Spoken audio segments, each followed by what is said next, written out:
Lord's Day to everybody wherever you happen to be.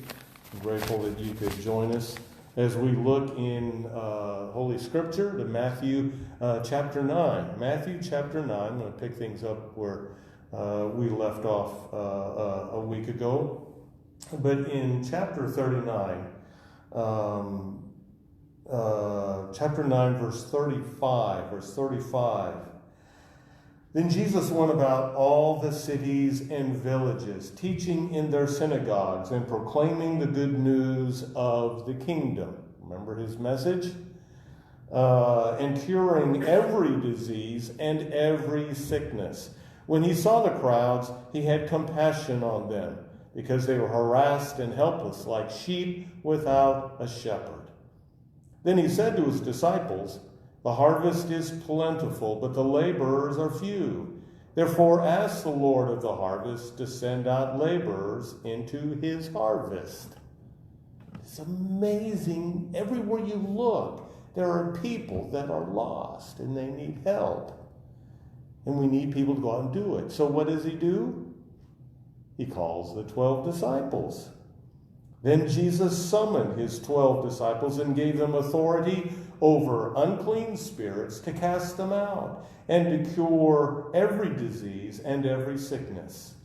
These are the names of the 12 apostles. First, Simon, also known as Peter, and his brother Andrew, James, son of Zebedee, and his brother John, Philip and Bartholomew, Thomas and Matthew, the tax collector.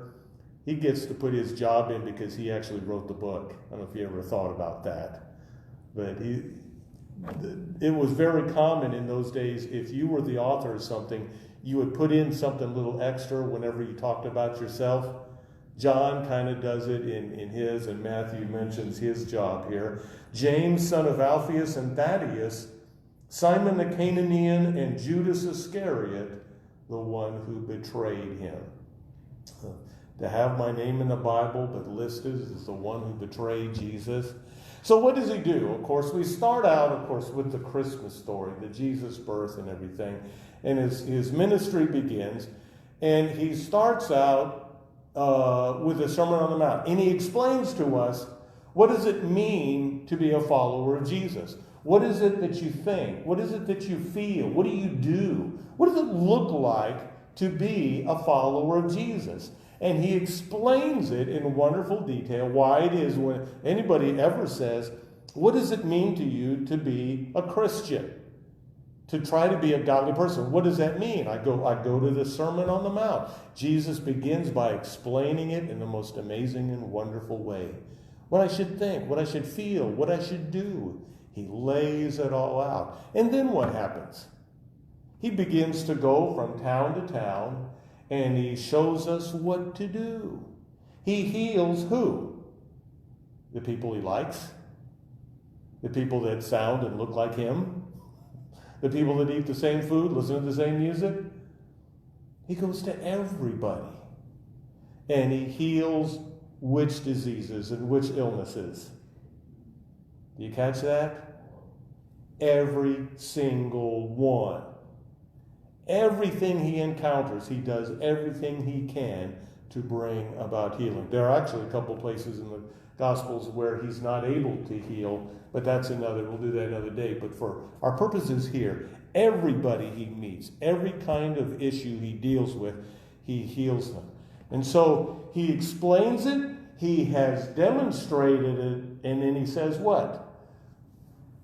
There's too many people. I can't do this by myself. I need what? I need some people to do this. And so he calls his disciples, right? And of course, he goes to the biggest seminary in Jerusalem, and he finds the people that have the highest credentials, the most education. They have all of the diplomas on their wall, and these are the people he calls to be his disciples, right? I've got 2 no's so far. I like to say he calls real people. He doesn't, if I was thinking I'd go find people that are the most highly qualified, we don't really know anything about these people other than that they've had jobs just like anybody else. That's worth thinking about. That's why Matthew tells us about these people. That's why he mentions, I'm just a tax collector. I never did this religion stuff before, but he called me to be a part of this. So there's a story. There's a story about this young man, and he takes his first big-time job, and he's doing sales for this company. And he's working really, really hard, okay? And he pulls in, he's worked there for a little bit. He pulls into the parking lot, and then right next to him pulls in the most beautiful sports car you've ever seen. It's just gorgeous. He gets out, he's looking at it, and out of the sports car, the CEO, the head of the company, is there. The young man says, that is about the most beautiful sports car I've ever seen in my life. And the CEO says, yeah, it is a really nice car, isn't it? He said, wow, it's just amazing. I've never seen one so beautiful before. And the CEO says, young man, would you like some advice? And he goes, well, yes, sir, I would.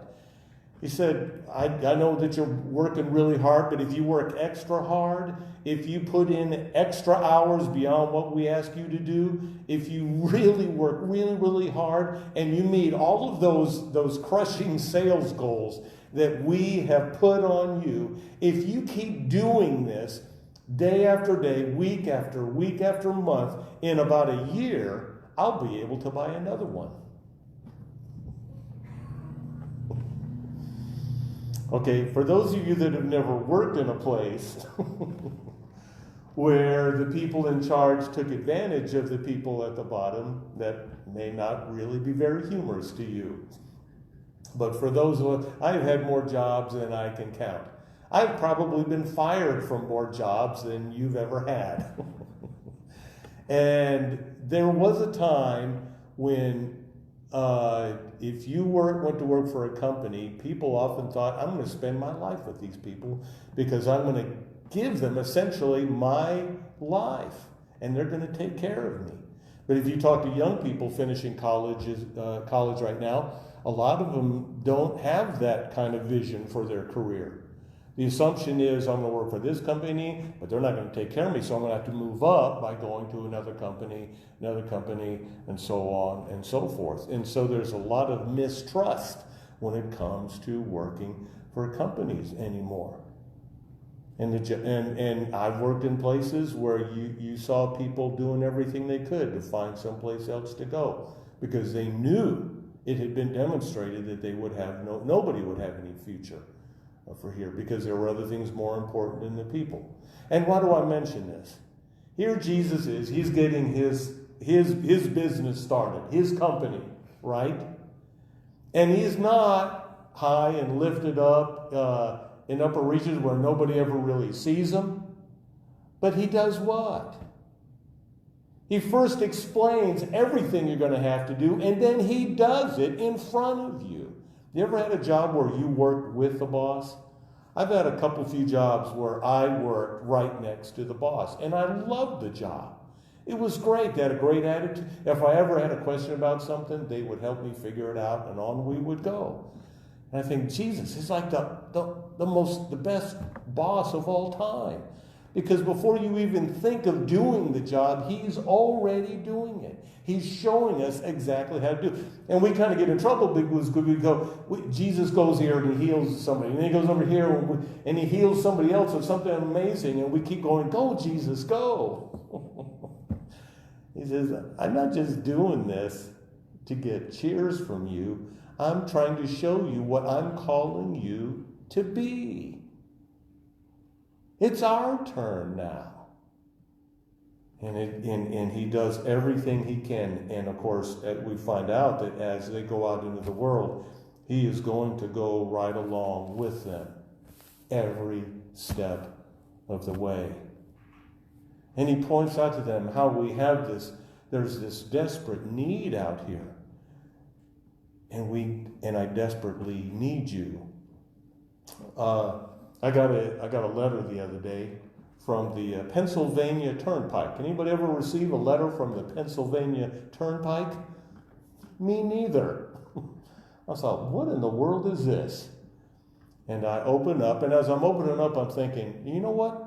I was on the Pennsylvania Turnpike a couple months ago, driving to New Jersey to see my grandbaby and then back. And I'm thinking, I don't recall there being maybe they're trying to sell me something. And I open it up. In fact, I didn't bring it. I was going to show it to you. Anyway, it's a bill for $42. And I said, what? And a few other things. But I'll just stick with the what? $42? What in the world is this? And it was like a big scary bill. And there were like threats in it. If you don't pay this plus the late fee, then we will give this to a collection agency, and then we will hunt you down. No, I don't really care away. But anyway, it's like, these little threats. And then there's like a picture of your car. It's like totally black. You can't see anything. But there's a picture supposedly of my license plate, so I can't argue or whatever. I'm thinking, what in the world is this? And so I called and I looked on there and found a number, and I called the number, and the guy was really nice and very helpful.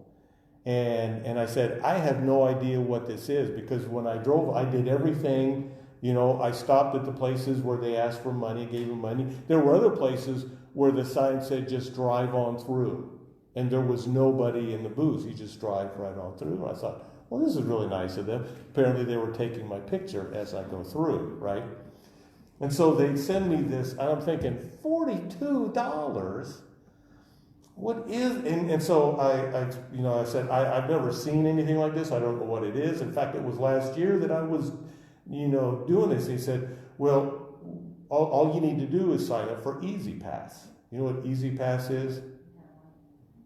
You got that? See, I didn't have that. And so he explained to me, and it turns out that if I sign up for Easy Pass, the places that I drove through, I have to pay for those. But if I sign up for Easy Pass, it's retroactive, and the bill's only half as much. And so I said, well, yeah. And I said, what if I don't drive the turnpike this year? Because you have to pay like a few bucks every year to do the thing, right? And he goes, it's still worth it. I mean, even if you don't, what you saved from last year it's totally worth it. So anyway, we signed up, and they were very helpful. Thank you very much. And in another couple of weeks, I'll get the thing to put in my windshield, and off we go. And then, I was thinking about the letter. And I said, they were trying to scare me into signing up for Easy Pass. They could have sent me a letter that said, we would really appreciate it, and it would make it easier for us if you would sign up for Easy Pass. And given what we're going to charge you if you just, pay by cash, you're going to save a ton of money.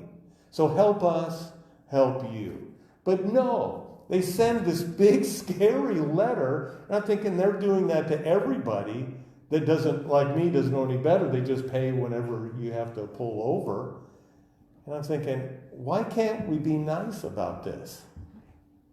And I thought about Jesus calling his disciples, trying to get us to sign up for this. And I think about the preachers that I've known, and everything that they ever did was to scare you into signing up. When I was a little kid, the church I went to, this man would make you so frightened. I was ready to jump up and say, just tell me what I got to do.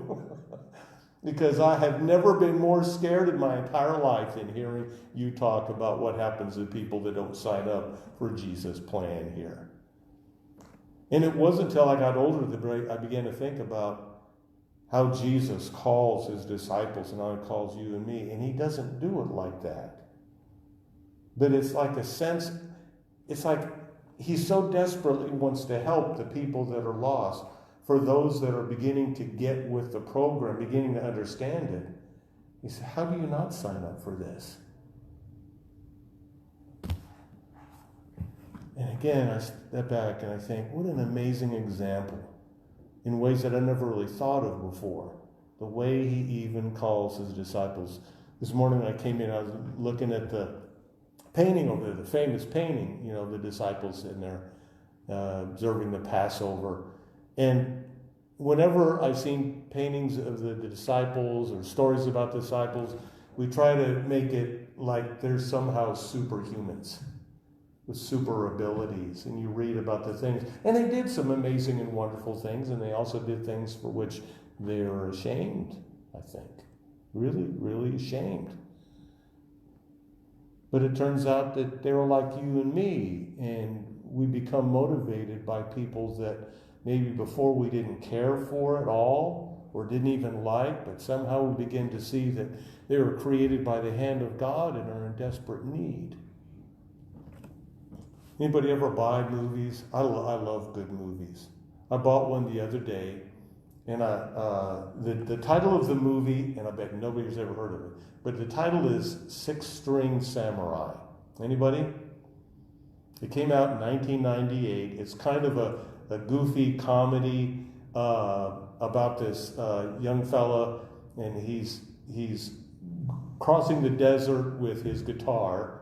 If you like guitar music like I do, if you like old-time rock and roll and some mariachi and heavy metal thrown in for good measure, it's a really entertaining movie. It's a B movie. They didn't have a lot of money to spend, but it turned out to become a really favorite of a lot of people. But the music and whatnot, and it's basically the story about this young man in his early middle 20s, and he's trying to get to Las Vegas through the desert, and he meets up with this little boy, and he's trying to figure out what in the world am I going to do with this little boy, and that's part. It's almost kind of like the Wizard of Oz trying to get to the Emerald City, if you will.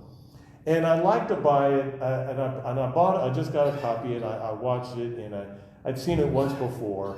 And I like to buy movies on disc because a lot of them anymore will have a version where they pull the sound of the movie down, and the directors, producers, and the main actors will talk about the movie. You watch it, and they'll say, this is where we did this, and we got really lucky on that shot, and then this happened, and this is how we get the light, and isn't that just amazing? And I really enjoy hearing how they make movies. It's kind of like seeing how the magic is done, if you will. I just love to discover how they do that. And so we're about 10 minutes into the movie, the second time. This time I'm listening to them talk about how they did this, and it was really, really interesting. And then and I'm thinking, how come they don't have the two main characters? Because a lot of times the main characters will talk about how they did the movie and everything. And they were commenting how they did a really good job, and I'd never seen them before, and they thought, they did such a good job, they're going to become famous. They're going to have careers in movies. They did so well. And then they said, but you'll notice that neither one of them is here talking to us. The one, this would have been about 24 years ago, the older guy would now be in his 40s. The little boy would now probably be around 30 or so, 30s. Anyway. And they said, we have no idea where they are. So we have no idea. We have scoured the internet. I mean, called everybody they know. And they thought that they were both going to become stars. They did that well in this movie. And they have no idea whatever happened to either one of them.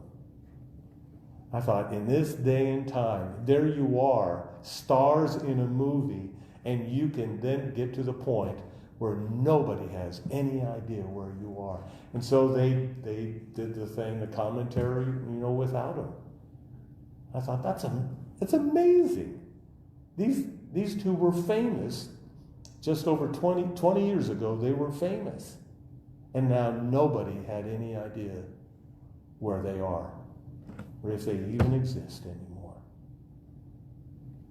And it made me think about all the people that we have ever known, and we have no idea where they are or what's ever happened to them. But Jesus, every single person that he has ever created, every single one of them means more more to God than we can possibly say. And this is what Jesus saw when he looked around and saw people lost like sheep without a shepherd. And I thought, maybe there's the motivation to sign up for this. To look around. If I can begin to love other people that in the past I wouldn't have given them the time of day. But then, wait a minute, how did Jesus see me? The very same way. And then all of a sudden, when his love begins to grow in my heart, I begin to do whatever I can with whomever I meet to bring them into the kingdom. That's something worth living for. And as Jesus is going to show, it's something worth dying for.